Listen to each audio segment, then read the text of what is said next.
Hello everyone, so in this video, we're going to be comparing Adobe Acrobat Pro versus the Adobe Acrobat Standard version. So if you don't know what Adobe Acrobat is, so the Pro version has full-featured PDF solution with advanced editing, security, and e-sign tools across devices. And the Standard version has basic PDF editing and signing features, mainly for Windows users. So let's go over the pros and cons, starting with the Adobe Acrobat Pro.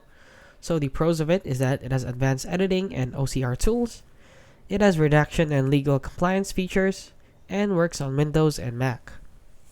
Now the cons of it is that it has a higher price than the standard version, and it is overkill for basic users. So it is basically just for professional users, and if you're just a casual user, the standard version is enough.